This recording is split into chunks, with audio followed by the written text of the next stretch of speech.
All right. Well, hey, everybody. Welcome to Steve Couper's podcast for aspiring real estate investors. In each episode, we connect with seasoned investors and industry subject matter experts who are eager to share their experiences and tips for success when investing in real estate. So today, I am super excited because for Steve Couper's podcast number 11, that's right, this is my 11th guest, I have the profound pleasure of speaking with a TEDx speaker, a storytelling marketing expert, a breakthrough results coach who is passionate about helping coaches learn how to master their mind so they can stand out, attract more clients, and grow their business. And so, yes, you heard me right. She's a coach that helps other coaches, consultants, and small business owners. Um, so it helps us navigate the entrepreneurial roller coaster so they can build incredible businesses that change the world. She's a human being expert, the co-founder of Unstoppable Linked Coach, with expertise founded in leadership development, public speaking, training, and being consulting. I am pleased to say she's also my friend. Ladies and gentlemen, please welcome Tina Marie Brigley. Oh, thank you. That's really great. Yeah, human being. Yes, that's my forte, helping people master their being. I'm really looking forward to talking with you today, learning more about you and how your services can help us real estate investors prosper in their business. But before we go much further, did I capture everything properly? I think you caught everything and more. I'm like, man, yeah, that's okay. Yeah, good. All right. Well, I got several questions for you today, but before we kick it in, do you have anything you want to share about yourself that I didn't capture? Well, it's really interesting because I used to be a special education teacher, and so many people ask me about my journey. How did I become a coach? And it started with just a podcast, and well, actually, it wasn't a podcast at the time. It was a webinar that I just saw, and I thought this is really cool. I think coaching would be fun. So, doing these podcasts, I often wonder, is something that we say in this podcast going to trigger something in somebody that says, hey, maybe I can do that too. Maybe I can create that too. So yeah, no, it's awesome. Thanks, Steve. Thanks for having me. I love it. Hey, so you're a keynote speaker. You've appeared on TEDx. You've been recognized as honoree for the top 500 global influential leaders. You're seemingly fearless on stage, as I happen to know. In fact, I've seen you talk to hundreds of strangers. You kept your cool, and you're busy making an impact up there. So I found you to be very engaging. You've got a real compelling presence. And I think your personal stories that you build a connection with through your personal stories, you build a connection with us in the audience. So tell me how you got started on stage and how you feel that plays a role in accomplishing your goals. So I remember I saw an advertisement to be a TEDx speaker, but at the time that I saw it, I had a debilitating fear of public speaking. When I was a teacher, I struggled with having parent teacher interviews with my principal in the room. My face would turn red. I used to wear turtlenecks all the time because I would get red and blotchy. I mean, my body gave everything away because I was so afraid of saying the wrong thing. I was afraid of people asking me questions and I didn't have the answers to them a lot. I was in my head a lot. So when I saw the TEDx was coming to my city, I sent in the intro video to overcome a part of my fear of public speaking because I had to submit a video. And just submitting a video was very challenging for me at the time. And I remember when I was chosen, I said, what, to help out with TEDx? And she said, no, to be a speaker. And I was excited, but then all of a sudden I was nervous because I thought I could barely submit the video. How am I going to speak in front of 150 people live? So that's legit how I got started in the speaking world. That's that's true. And I remember practicing seemed like for months. And 2 weeks before the event, I had to do my presentation in front of my coaches and I had my cue cards. Literally, I went blank. I had nothing. There was nothing in my head. Everything I had been practicing for months, it just went away. I was so scared. I started sweating. My heart started palpitating. They were so kind and so loving and helped me through it. But then I realized, man, I'm not competent, which means I don't have the confidence. So I just realized I had to practice, practice, practice, practice on my treadmill, practice in front of my kids' stuffed animals. I called my friends over. We had a TEDx practice party. Everywhere I went, I was just practicing until it just became internalized. And I realized this is just my story. All I need to do is tell my story. And so even though I had the fear, and I remember the bright lights on the stage thinking I might actually die, and I had the clicker in my hand. It's so funny because I had the monitor in front of me to kind of keep track, but I was so nervous, I just kept randomly clicking. So when I needed it, it wasn't at the right spot. So I said to myself, just generate it, just create what you've been practicing for months. And I could see a shift in me where all of a sudden I wasn't in my head, I was out here with the audience. And that's what I've just been practicing doing ever since. And I get scared every time I'm on a stage. People don't believe it, but I am terrified and I do it anyways. Well, good on you. I thought you did brilliantly when I saw you, and I also I had sympathy butterflies because I've experienced it myself. It can be quite surprising to discover those nerves. Yeah, absolutely. Yeah, but you did really well. Thank you. So coaching coaches, this is interesting. So there's so many people out there professing to be coaches, right? And especially in the real estate investing world, there's a lot of folks offering advice. Um, and some are better at it than others. There really is quite a distinguishing, quite a band of skill set and I think empathy maybe that connects people. I don't know, but uh, I'm of the opinion that we should be maybe interviewing our coaches before engaging with them just to make sure they're a good fit for our services. Now, you've built a business on coaching coaches.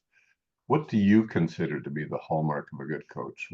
What role does personal experience play into that in order for them to succeed? And what about what is your approach to helping coaches go from mediocre to great? How do you manage Wow, that's a loaded question. So let me that? let me start with this. There's really only a handful of coaches in the world that are seven-figure coaches.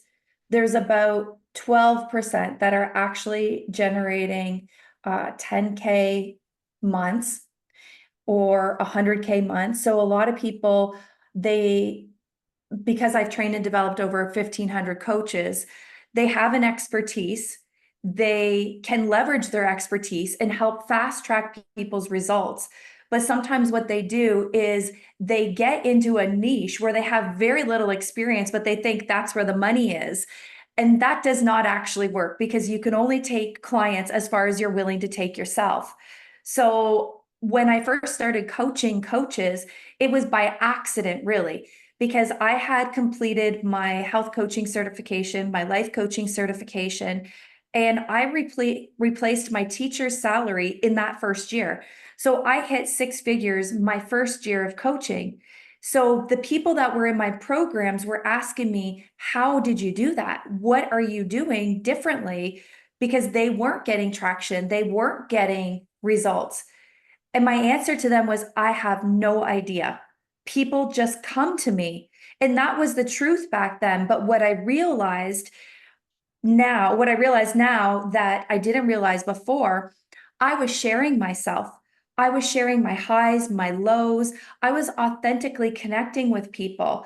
And people saw themselves in my stories and my sharing, and they wanted to get to where I was.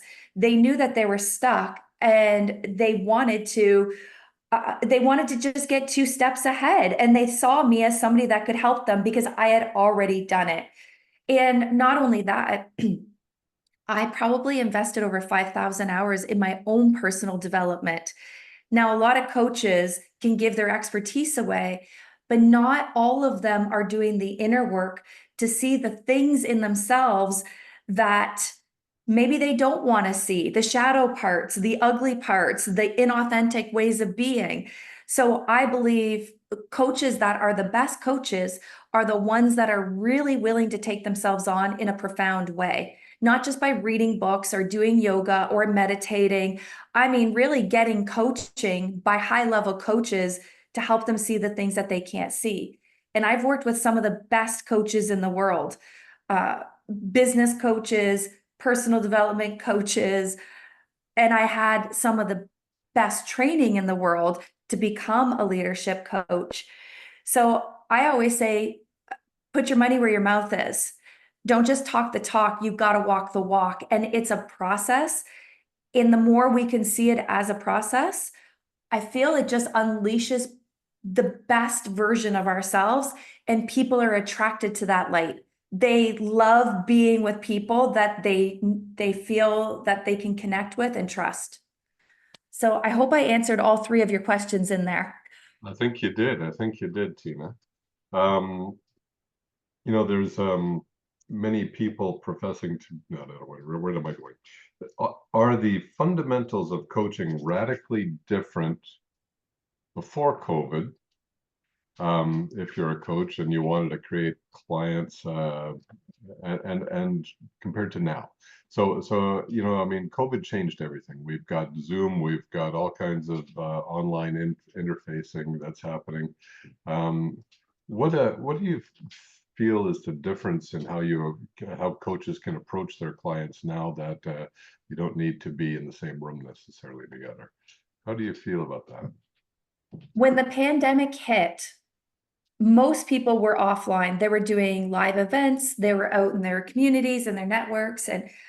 And when COVID hit, for us, it was a real big opportunity because a lot of people were furloughed, they were made redundant, they had all this knowledge and expertise, but they weren't in their jobs anymore. So we helped them get online. And at the time, LinkedIn was the place to be. There wasn't a lot of people doing business online, even though it was a business platform, they didn't really know how to use it. So we were able to achieve real immediate success by pivoting. We only had a high-end program. We thought, let's make this affordable. Let's get people online. Let's get them in action. So we were able to hit 7 figures in less than a year. And then the next year, multi-7 figures. And that was because of COVID, because we just got at the top of the curve. Now, what we're seeing is everybody's online. And I don't know if people notice this, but when you are on Facebook or you're on LinkedIn, every 40 seconds, you are given an ad. Or sorry, 10 ads for every 40 seconds. So every 4 seconds, when you're scrolling, you're being hit with an ad. So what does that mean for coaches? Well, you're competing against a lot of noise, and people have so much information. If you want to know how to grow a business, all you need to do is go to ChatGPT and see, how do I grow a business? And ChatGPT will say, find your niche, do this, do that, step by step. Well, if 82% of businesses are failing with all of this information out there, why? And we're seeing it's because people want real, authentic relationships. And that is challenging for some people to put themselves out there to share. So I believe that it's really important for people to build relationships with other people in an authentic way. And it's really the only way to grow a business nowadays, because we're competing against too much noise, and people want to do business with people, not businesses. No, I think that's brilliant. I mean, you are very engaging, as I mentioned earlier. You're approachable, and I think that that's a recipe for success, because I want to connect with you and learn more about what you do and listen to what you have to say. I think I understand why it's working for you. Well, it's people see the outcome. They see, oh, you built a 7-figure company, you were on Forbes and all of these accolades. But I also, another part of my journey is I walked away from all of that too, because it wasn't actually what I wanted. I thought I wanted this top of the mountain would be a 7-figure coaching business and all of these accolades. And then when I got it, I felt, is this it? Is this what it feels like? I'm disconnected from people. I don't even know who's in the room anymore. I don't know if they have children at home or if they're married or if they're struggling with their mental health.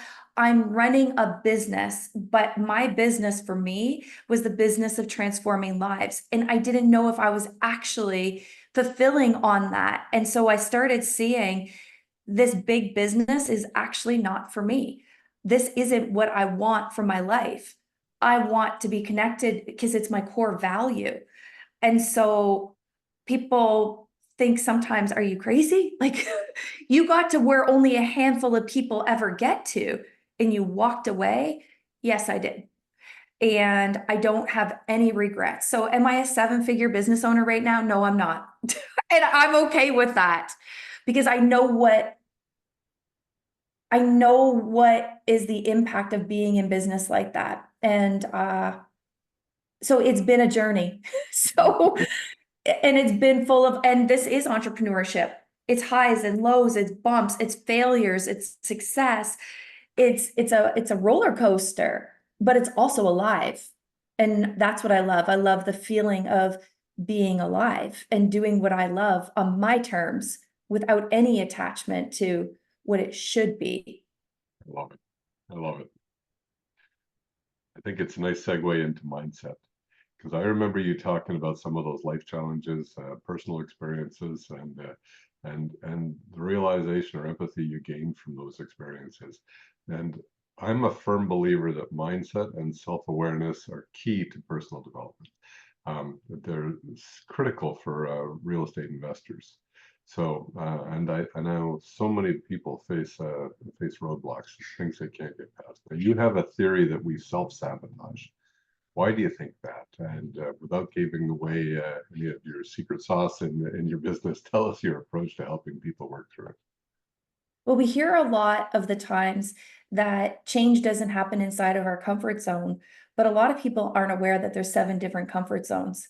And so, one of them is striving without receiving or processes without results. So people like the idea possibly of being a real estate investor, and they'll go through the motions and all the training and the learning. But when it goes to like actually taking the money and say investing in something, they hold themselves back because they are actually living inside their comfort zone, not even aware that they're inside their comfort zone. Other things that we have human fears.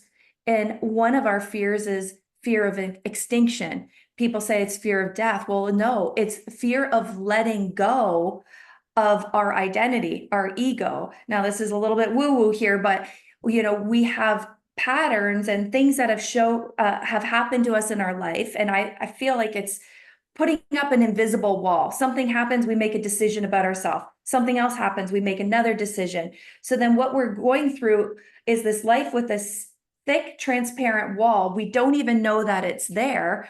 And we got to chisel down that wall and let it go. So the process of building any business is a process of letting go. But we're not talking about this, so people aren't even aware. And they go through life, I'm fine. I don't trust. I'm apprehensive. I hold myself back, but I'm fine. This is just me. This is just the way I am. Well, that's the you that you created to deal with life. And the essence is free, free to make choices, free to be, free to show up powerfully. But we don't know because we're not talking about it. So personal awareness is key. Mindset is key. But people don't actually know what it means to be personally aware until somebody like us shows up and says, it's not just about reading books. It's about really going to town to see how did my identity get constructed? Why am I the way that I am? Why is it that I'm shy and introverted or loud and outgoing? Where did that come from? When did I make the decision that that's who I need to be in life? And there's nothing wrong with us. We're not broken. We don't need to be fixed. But there are parts of us that hold us back from really stepping into that version of ourselves that we're always meant to be. So this is what I like to do. I like to go digging. I'm like a little detective. I like to, like, okay, you believe that, but where's it coming from? That I'm not good enough, that I can't do this, that I'm going to fail, I'm going to make a mistake. Where does it come from? Let's go find out, because it's not true. It's not true. I have a feeling that would be quite liberating. It must be. I can only imagine the transformation. Well, I'm working with a client right now. She's a leadership coach. She has her PhD, highly, highly successful. She had this story that I'm just not good enough. And it would be the experience of getting on the stage, talking in front of 500 people, and then getting off the stage and saying, whew, I'm glad that's over with. I wonder if they see that I'm a phony. And she always, even though she was very successful, she would never own her success. She would never embody that success and allow that feeling of, wow, I'm making a difference to penetrate. So we had to go digging, and we saw it was less than a half an hour. She got to the source of where that's coming from. One story in the past. And then the process of working with us was unraveling the impact of hanging on to that story. And she just said, I legit feel lighter. I feel like released, because what we do is, I call them open loops. When things happen, they start to chain. And then we have these invisible chains. And when you start closing the loops and uncovering the things from the past, it's like breaking the chains, and the chains are freeing, and you feel lighter. And it happens in a moment when you see something you've never seen before and you take new actions. You don't have to pay for coaching for the rest of your life. It really does sometimes just take a couple insights and then new action, and it's practicing the actions until it becomes part of who you are, the part of how you operate, the part of how you show up in the world. That's what I love about what I do, helping people have that freeing experience to just live with joy and happiness and lightness. Perfect. Perfect. Linked Coach. You co-host a group called Unstoppable Linked Coach. I'd like to learn more about it. Can you please tell me about the group, your purpose, who's it for, and how do your members grow their business? That's what you're offering there. How do you grow your business? Yeah. Yeah, so when we were doing workshops every week, webinars bi-weekly, we were giving away a ton of value. We realized that by doing that, we're actually doing people a disservice. And this is why I say that, because people had the belief, I can just do this on my own. If I get this information and I apply the tools and strategies, but we saw that a year later, people still weren't growing their business. Because again, that's their comfort zone for a lot of people. They love learning, but they don't apply what they learn.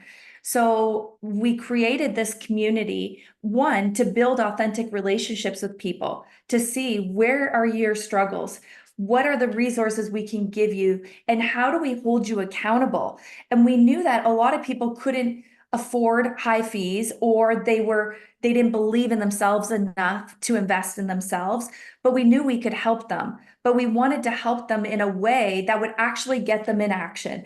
So we have a free community, we have, a VIP that's only $47 a month, and then we have our elite, which is our signature program. And we thought, what if we created a platform where people could get outside of the noise? They could just find exactly what they need to grow a coaching business. We can meet them where they're at. And when they're ready and they have a relationship with us and a rapport, and they trust and they see that we actually do care about their results, then when they're ready, we can support them at the next level by getting our coaching, our consulting, helping them fast track. And this is how we're growing our business now. And it feels good because we can meet people, all people, where they're at. And if they're tire kickers, I call the people that aren't committed, they have no intention, but they really just want to be a part of a community. They want to learn, they want to grow. Great. You get to be where you are, and where you are is perfect. And we get to support them where they are and add value. And I get to know people too, because I'm in there. People are, do you have a virtual assistant that connects with people? No, it's actually me.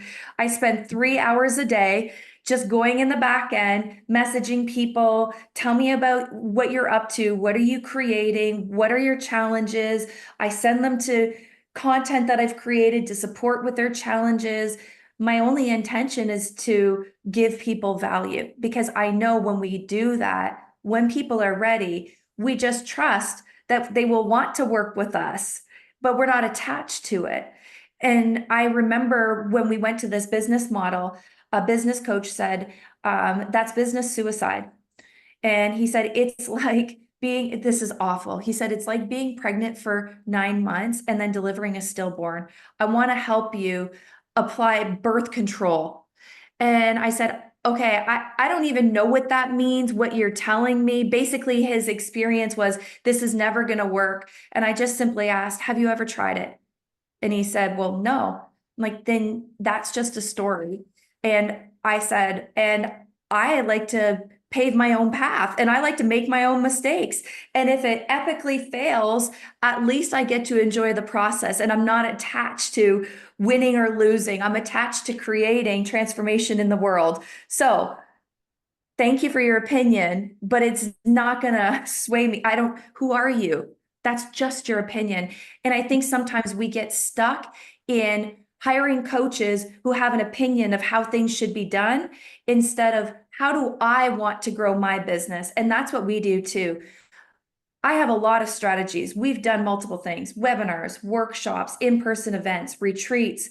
First question I ask is, if you could design a business of your choice, what would it look like? What would you want to jump out of bed creating every single day?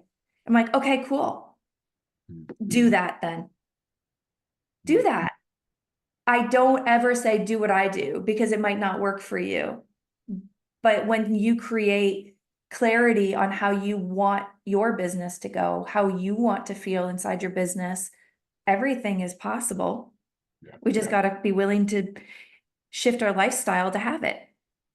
Love it. Love it. It's fun. I like that. And so how long you been doing that? This is going on my 8th year. Linked coaches, eight years. Linked. Well, I had another business before. And we basically rebranded. We let go of that old business model, and we rebranded. So that's why I say 8 years, but Linked Coach, we just started in the last 3 months. Okay. Okay, good. Yeah, this is brand new. Brand new, brand new, brand new. I know my LinkedIn page has got all kinds of stuff scattered throughout it, so I'd like to clean it up. Oh, well, we can help you with that. There's lots of training for that. We all have reasons why we do what we do, Tina. I'd love to understand what it is that's moving you to do what you do. You're obviously very passionate about it. I think I could try to explain what I think your why is, but I'd love to hear you say, why are you coaching coaches? To what end? What does success look like for you? And how are you going to know when you get there? Oh, great question. So growing up, my dad had schizophrenia, and he really struggled with his mental health. But I started realizing the more I got into personal development, my dad actually had a gift. He was highly intuitive. He helped the police find a missing person. I really do believe that my dad had a gift that he didn't understand, and nobody else around him understood. And so I went and got my honors in psychology. I went and did all of this work to try and see if I could help him, like fix him. And I realized that we aren't broken. We don't need to be fixed, but we have things that are hiding behind our view. And so my why is no person left behind. How many people in the world have a gift, don't understand it, don't know about it, they don't know what to do with it, and they are hiding their gifts from the world because they're afraid, or they don't know what to do with it. And training and developing coaches, I just feel that if I can support coaches to be the real deal, because I think I said this already, but you can only take your clients as far as you've been willing to take yourself. I have done a lot of personal growth and development to turn over all the rocks, to look underneath everything, to get underneath a lot. I mean, it's an evolution, but if I can help them to do that, what kind of a ripple can we make? And I truly believe I'm the one.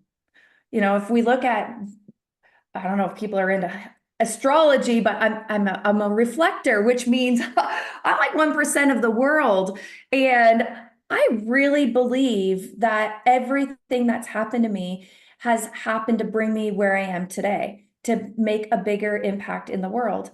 So success to me is letting go of the attachment of any results in life and living with true freedom to be me, fully self-expressed, not holding back, not afraid of what people think, not going through life trying to navigate people's feelings and emotions and going around being liked. I'd rather have the freedom to be disliked and show up as my authentic self. That to me is true freedom, and that is success. Letting go of my ego, letting go of, I don't know it all. I don't even claim to know a little fraction. I'm just a person living a human experience, doing the best that I can, caring about people. That is success to me. And if I can keep that up, I think I'm doing good. I think you're doing great. I really do. Such a Yeah. pleasure. Thank you, Tina. I Thank really you. appreciate you sharing your story. Yeah, thank And you. your insight into the world of humanity and I mean, I like the tie into real estate investing. That's my focus and interest. But you know what? I mean, all of this plays a role in how we approach every day and how we get to make our businesses work and our lives work. So I really appreciate everything you're sharing here. Yeah, no, thank you. It's my pleasure. I think connection is the key. Relationships are the key. And if we can just feel a little more connected to each other, the world will just be a happier place. A happier place. Speaking of connections, if people want to reach you, what's the best way for them to do so? You can find me on LinkedIn. You can Google Tina Brigley Coaching. It's pretty easy to find me, Steve. Easy to find me. But LinkedIn, I spend a lot of time on LinkedIn and I offer a lot of valuable resources on there too. So that would be a great place to start. Perfect. Thank Awesome. you so much for your time, Tina. I really appreciate it. My pleasure. Thank you, Steve. And thanks for putting this podcast together. It's really valuable.